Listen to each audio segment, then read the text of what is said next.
Anong sabi ni Imelda, 'di ba? Perception is truth and truth is ano, 'di ba? So, pati nga lola ko, God bless her soul, may Yamashita pa rin ang pinag-usapan namin hanggang ngayon. Sir Ronald, just before we talk about Solid South, right? And then our good friends in Davao and all. Ikaw, may, obviously I'm an insider, so bias ako. Ikaw, from a non-Solid North perspective, iba ba yung mga tao sa Solid North? Totoo ba na kuripot kami? Parang, like, Hindi like, ko alam paano may mga hindi ko alam paano peculiarities na nagsimula kami. yung pala yun eh. Yung ganong klaseng label. Pero alam mo mga Pinoy kasi ay medyo kandil eh, very racist in a regionalistic way, 'di ba? Yung mga Bicolano medyo mababa ang tingin sa Ilonggo, vice versa. Yung mga Cebuano iba tingin sa Ilonggo, 'di ba? Yung mga Tagalog iba ang tingin sa Bicolano. Yung mga Kapampangan, iba ang tingin sa mga Ilocano. Di ba may ganun tayo eh. Kaya nagkakaroon ng labels. Nagkakaroon ng labels mismo within Mga different regions. prejudice. No? Mga Oh, prejudice. yung mga prejudices na yan. No? Uy, wag ka mag-aasawa ng Ilocano. Oh, sabihin naman, uy, wag ka mag-aasawa ng Tagalog. Oh, di ba? Kaya nagkakaroon ng inbreeding eh. No? Pero later on, Bakit pakinggan yung inbreeding na yan? later on, sa modernity, medyo nabawasan naman dramatically. Pero beneath the surface, naglilinger yan eh. Yung ganyang klaseng regionalism na basically racism eh. No? Parang iba yung nasa rehiyon na yun, iba sa rehiyon na ito. No? Kaya in a way, may ganun din dati sa Mindanao between different tribes. No? Magindanawan, ibang tingin sa mga Maranao, no, who are basically merchants. No? Yung mga Tausug, iba ang tingin sa Sama, no? Yung mga ganun ba na mga iba ang tingin sa Yakan, no? Kaya ah, ang hirap na talagang unite yung buong bansa into a national identity. Dahil even in the modern days ng modernity ay underneath nandiyan pa rin yan eh. Minsan sumasabog, minsan sumusulpot no into tribal wars no. Kaya siguro nasa transition tayo eh. Nasa transition tayo diyan between pre-modern itong mga ganitong klaseng regionalism, racism, warlordism, lahat ng ism modernity, which is basically weak institutions, no? Kaya usually bumabalik eh dun sa pre-modernity o kaya pre-modernity dino-dominate yung modern institutions natin and now post-modernity basically a revolution in information and technology na before, ang tingin natin, it will democratize power. Pero ang problema, itong mga pre-modern forces, ginagamit yung weak modern institutions para gamitin itong technology na ito sa mga recidivist, populist, authoritarian initiatives nila. So, sa ating bansa, medyo naghahalo-halo yan eh pre-modernity, modernity, and post-modernity, not in a good way. No? Not in a good way. Sabog. Basically, sabog. Mm. Now, Sir Ronald, balikan natin ang solid South naman. Mm. Is it really true that there's this kind of solid South? Was that like a tactical, operational reality because of the dominance of Duterte's in the 2019 elections? Or do you think there's something more talaga to this solid South na to? And when I say solid South, obviously in Davao, of course, there's the Garcias. Who knows, maybe the Nograleses might put a decent fight at least with Migs. I don't know about Carlos' case. But beyond the Davao region or certain regions of Visayas, let's say the other side of Visayas, diba? Is there really a solid south, or does this have its own legs na it could last over time the way that solid north has kind of held on for quite some time? I mean, we can say since General Luna pa yung solid north na yan eh. Well, yung pagiging solid south is naiiba doon sa solid north eh. Yung solid south ay basically napabayaan sila ng Imperial Manila. Kaya may ganong klase silang unity na kahit magkakaaway sila, different tribes, different regions, pag dumating sa usapin ng relationship with the capital, with Manila, with Luzon basically, ay medyo may kaunti silang unity. No? The unity may not be that solid, pero may ganong klase silang unity vis-a-vis Luzon or Imperial Manila. Halimbawa, yung kanilang mga geothermal ay ginagamit para sa electricity ng Luzon at saka Visayas, 'di ba? Pero ang Mindanao kulang na kulang sa cheap source of electricity. So, yan ay manifestation nung ganong klaseng unequal relationship between the South and the rest of the country. No? Dahil ang yaman-yaman kasi ng South in terms of mineral resources, in terms of food. Halimbawa, Southern Mindanao is the breadbasket not only of Mindanao but even of the Visayas. Tapos yung source ng electricity, ng power, malaki lang gagaling sa kanila. Aquatic resources, ang yaman-yaman. Sabi nga nila, the fuel of the future nasa Mindanao, which is deuterium, no? Yung ganong klaseng contradiction between their wealth and the poverty So in the social region, grievance. So yeah, definitely social grievance. Ako kasi I can say solid social and political as well, no? social and Dahil political grievance. mm, Ako, that's very powerful, right? Grievance politics is always powerful. We see that with Trump. We see that with Modi. mm, We in the case of Solid North, I will be honest, there was a grievance to it, diba? Kasi back in the day, sobrang underdeveloped. Not Baguio, but yeah, Ilocos Sur was very poor during the time of yes. my grandparents. Mm. Cordillera region was very backward, except Benguet region because of yung mga Americano. So, really, it was during Marcos Sr.'s time na you could see statistics to, hindi ito propaganda na, for instance, electrification in Ilocos region went from 20% to 75, 80%. Mm. As in, and that's literally Marcos Highway, right? You take to go to Baguio. So, there were many big projects that Marcos did dun sa kanyang Baluarte. So, there's rationality to that sense of attachment to the Marcoses in as Well, much. somewhat, I dahil mean, hindi, I mean, of oh, course, I disagree na, I mean, like golden age. What I'm hindi saying naman is, talaga na-develop yung lugar.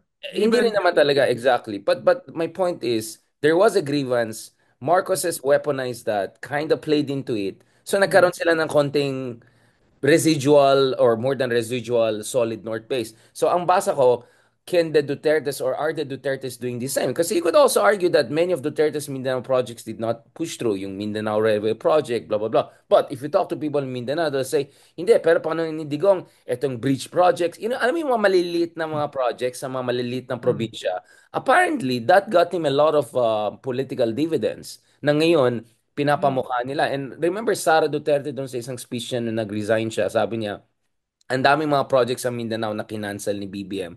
Or kung sana, presidente siya or dahil doon pumasok siya sa gobyerno para siguraduhin na natuloy-tuloy itong mga projects na yan. So, yung sinasabi mong grievance, Sir Ronald, is very much related also dun sa issue ng at least kami sumasagot sa grievance nyo. At least kami, we are your champions. Inalagaan namin kayo. So, I'm just yes. wondering, you think the Dutertes may have crossed a threshold kung saan meron silang solid residual support or you think it's much softer? Much softer. It is, it is a mix. Halimbawa, sabi ka natin kanina, malaking bahagi ng support sa Duterte is because yung historic marginalization ng Mindanao vis-a-vis Luzon and Imperial Manila. So that remains. That remains. At saka bahagi niyan is the pride na nagkaroon sila ng presidente na galing sa kanilang lugar for the first time. 'Di ba? For the first time in history. Yung Visayas nagkaroon na ng mga representatives through the Osmeñas eh. No? Pero ang Mindanao, never pa eh. So, may element din ng pride na, teka, ba't kinukuyog yung nag-iisa na pinaka, for the first time, naging representative ng Mindanao, no? Pero, yung substance, hindi naman ganun kasolid dahil hindi rin masyadong na-develop yung Mindanao nung 6 years ni Digong. Di ba? Halimbawa, kung titignan mo yung mga regions sa Mindanao, pag may sinusuportahan yung mga Duterte, not necessarily mananalo. Halimbawa, sa Davao Provinces, no, si Hubahib, Governor Hubahib, humiwalay na kay Bebot Alvarez, na basically Duterte yung kaniyang political party, yung PDP Laban, hindi necessarily matatalo si Hubahib ng mga pro-Duterte. Dahil iba kasi yung provincial or regional dynamics. Sa Southern Mindanao, Sarangani at General Santos, kahit anti-Duterte yung mga Pacquiao, no? Ay hindi sila matatalo ng mga pro-Duterte. No? Hindi sila matatalo. Even in Davao, na dapat pinaka-solid sa mga Duterte, kung si Baste ang tumakbo, baka hindi siya manalo as mayor. Diba? Kaya ang tumakbo mismo si Digong kahit mag-80 na siya. Dahil alam nila na yung kanyang anak, in spite of the surname Duterte, may not necessarily win. Dahil nga absentee mayor siya. At yung kanyang anak, si Pulong versus Migs, bagamat lamang si Pulong, ay hindi 100% sure na siya ay mananalo. Ganon din yung kanyang anak, nakalaban yung mga Garcia. Si So, Omar. Si Omar. oh, Di ba? Yeah. Omar. So, yun yung mga, halimbawa, Sulu, yung governor sa Kurtan, hindi nga matatalo ng iba at yan ay clearly pro-Marcos. Di ba? Ganon din sa Basilan. Di ba? Hindi naman yan pro Duterte. Sila hataman. Pero hindi sila matatalo ron. Kaya iba rin talaga yung Mindanao as Mindanao, yung thin layer ng historic oppression at saka marginalization nila vis-a-vis Manila and Luzon. Iba rin talaga yung mga Duterte doon sa kanilang mga lugar sa Mindanao. They will not necessarily win. No? Dahil nga, kaya nga nung nagtawag sila ng secession, walang takers. Not even the MILF, not even the MNLF, no?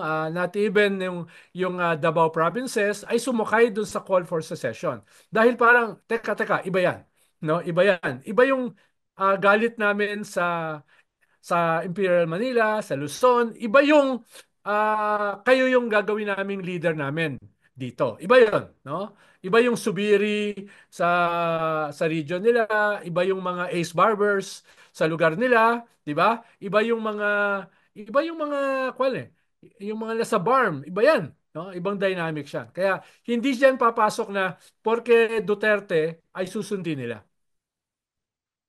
Yeah, the reason again, I mean, you can say the same thing with Ilocos Norte. There was the Fariñas, of course, there's the Singsons in Ilocos Sur. There are many players, but in the end, the Marcoses always had that kind of, residual support that always gave them a basis. They could have won in 1992. We discussed that many times if Imelda and Coanco came together, and this time, I think the Solid North delivered decently enough for them. Now, speaking of Solid South again. Basically, Sir Ron, what you're saying is that on one hand, may pagka-mythical figure na si Digong, di ba? And that's a long conversation we can have. But it's not necessarily translatable dun sa kanyang anak. I think that's one thing we can agree, right? That whether if it's Baste or Polong or Omar, they don't seem to have that kind of mythical kind of stature. And then at the same time, there are also other big figures in Mindanao, except they have not achieved the mythical stature of Duterte for obvious reasons. But ultimately, this goes down to Sara Duterte, right? Sir Ronald. I mean, if there's one member left of that Duterte dynasty na may shot pa rin at national level, we can see that. I mean, neither Pulong or Basta even bothered to run for Senate. I think they could see the writing on the wall. It's really Sara who still has that kind of international, I sorry, well, may international recognition din siya. Not necessarily for good reasons nowadays, including in Chinese-speaking world, di ba? Meron siyang international recognition. Mhm. So where does that Dalawang point lang, yes, Bigor. Ronald? Una ay yes, malakas pa rin yung mythology ni Digong. Pero from a high of 93%, siya ngayon ay 50 plus. Ibig sabihin malaki na rin yung nawala. At least 40% ng kanyang height, no? Ikalawa, iba si Sara eh. The more na nadidiscover si Sara, the more na medyo bumababa siya, no? Dahil malinaw naman na kaya siya sumikat is because of the father. At medyo magkaiba sila eh. Dahil iba yung charisma, iba yung barubal na dating ng father dito sa galit nung anak. Itong anak may chip on her shoulder eh. No? Parang ganoon eh, no? Kaya iba eh, iba yung charisma ng tatay do sa anak. Hindi ko sigurado kung masusustain niya nung anak pagpupunta na sa battlefield, no? Yung bungguan na. No? Kaya ah, yan ay isang bahagi na untested. Dahil dramatically, kasi kahit mataas pa rin si Sara, dramatically naman bumaba rin siya from the height ng kanyang approval rating because of the dad. Because of the dad. Ngayon, pag nadidiscover mo siya, pag nakakausap mo, pag nakikipagdebate, nakikita mo, wala ito nung wit and humor ng tatay. Na very natural. No? Ito ay, Sir Ronald, ingat lang tayo. Masama-sabi, oo, baka makasuhan na naman tayo hmm, ng male toxicity. Ano yung, yeah, pag natin i-mansplain. She aha. doesn't have the spontaneity of her father. Is that the correct way of putting it? Hindi ko alam kung paano ipapaliwanag. Pero iba siya sa kanyang tatay. No, iba siya sa kanyang tatay, no?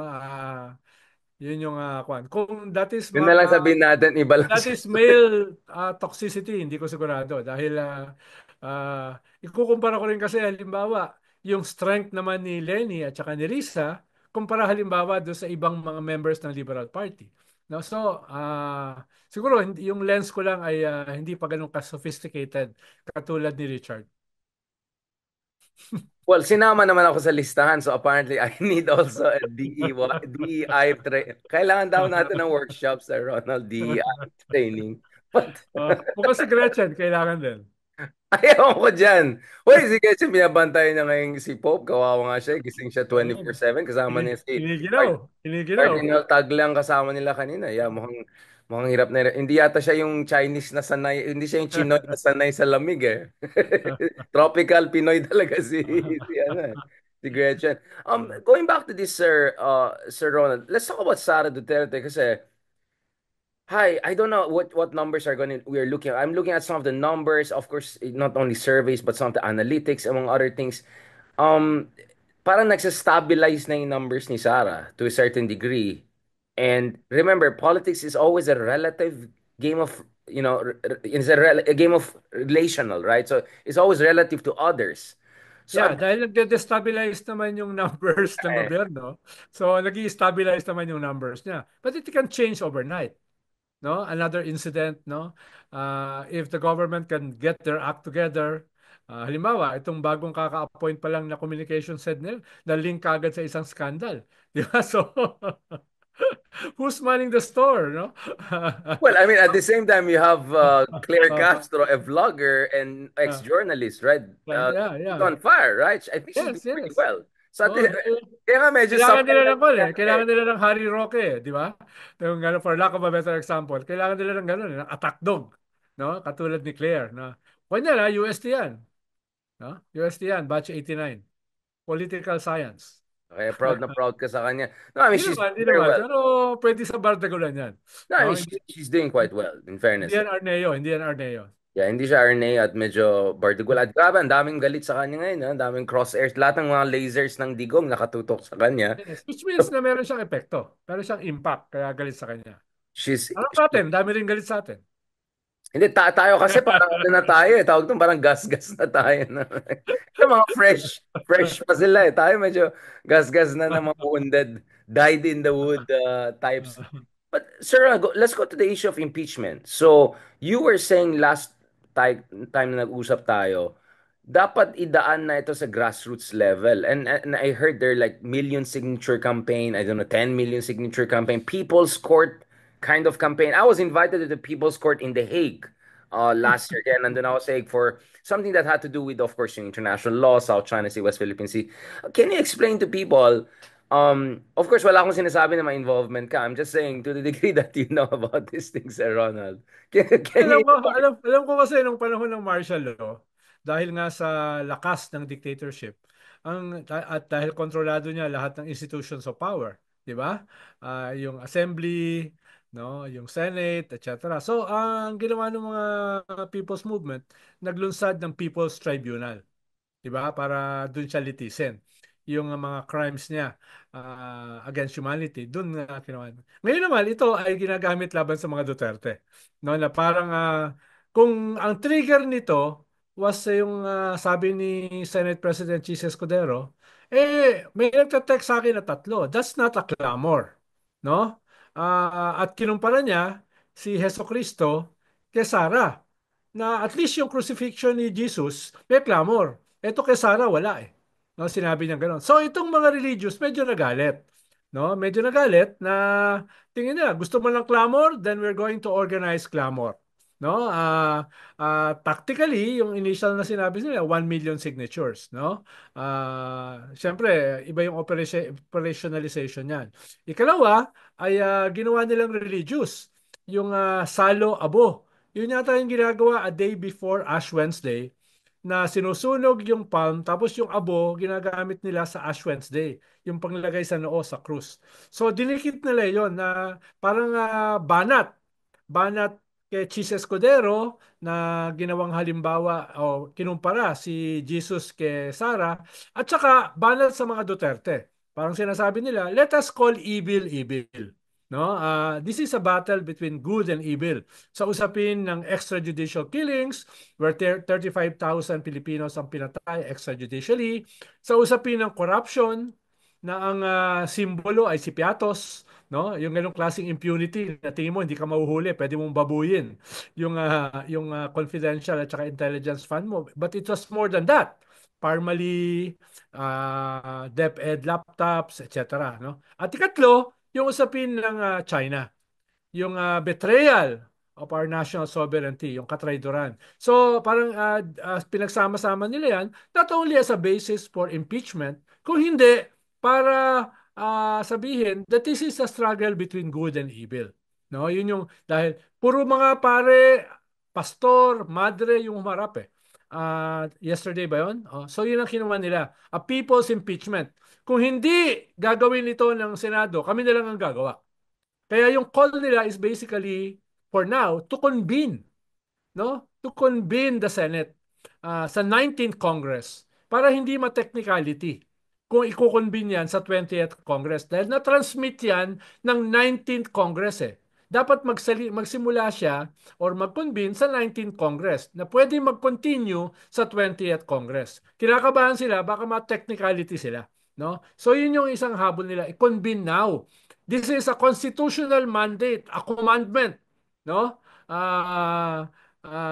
Related din sa religion nila. This is a commandment of our constitution. Yung forthwith, no, dapat gawin na as soon as possible. Wag na yung 5 months, no, etc. etc. Kaya naman gawin yung preparasyon in 1 month eh. Katulad nung dalawang previous impeachment. So yun ang sinasabi nila. Medyo galit sila. Tapos ngayon, sumagot si Senator Chis Escudero, kahit gaano karaming signatures, hindi bababago ang aking posisyon. Eh, akala ko ba naghahanap ka ng clamor?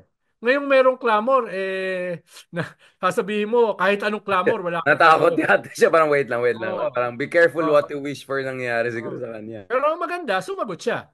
Ibig sabihin, medyo napansin niya, medyo nasaktan siya, kaya medyo galit din yung kanyang pagsagot. Pero pagkalaban mo, itong mga to, wag ka, ikaw yung talo dyan. No? Dahil itong mga to ay, kwanto, blood of martyrs to eh. Di ba? Sila, para sa kanila, kung good versus evil, sasagad yan. Sasagad yan. No? Whether maabot nila yung 1 million, 2 million, 3 million signatures is another thing. Dahil para tong bibingka, Richard eh. Parang in one way gusto nila i-organize yung tao para maunawaan what is the impeachment all about. Ano ba itong mga articles of impeachment, no? At the same time, gusto nilang i-pressure yung leadership ng Senate, membership ng Senate at even Malacanang, no? Na gawin ang lahat ng magagawa para masimulan na to convene. Yung Senate mag-convene or hindi sila magko-convene for the President to call for a special session as also mandated by the Constitution. So parang bibingka ito. Parang bibingka na magbibigay ng apoy sa taas at saka sa baba tapos para maluto si Vice President Sara Duterte. Medyo, mamaya na tayo sa Davao cuisine kasi the other day I had Davao cuisine which is great, which is amazing, fantastic food. Oh, Bago balbakwa, masira yung paborito ko. ano, Paborito ko balbakwa ron. bago masira yung appetite natin dahil love na love natin yung Davao food. Actually, I had a great Davao food also when I was in New Zealand, in Auckland. May mga Kiwi Filipinos who do a lot of regional food, yung mga Michelin star style. Hindi naman kasi ako nagbayad. May host foundation doon nagbayad. So, in fairness, very good yung Davao food. So, Sir Ronald, please don't ruin my appetite. Okay ka ba ng bibingka? Oo naman, Sir Ronald. Thank you, Sarah. Ayan na naman tayo. Sir Ronald, going back to going back to etong issue na realistically, um do you think at least having the trial before the next Congress, 20th Congress coming in is something doable if the elements come together in terms of pressure from different sides, from above, from below, even horizontal, if I can put it. I mean, you have no less than ex-DDS, if I can put it that way, si Coco Pimentel. Sabi niya, sa Pilipinas lang, it takes 1 month to interpret the word na forthwith. I mean, pati siya nagiging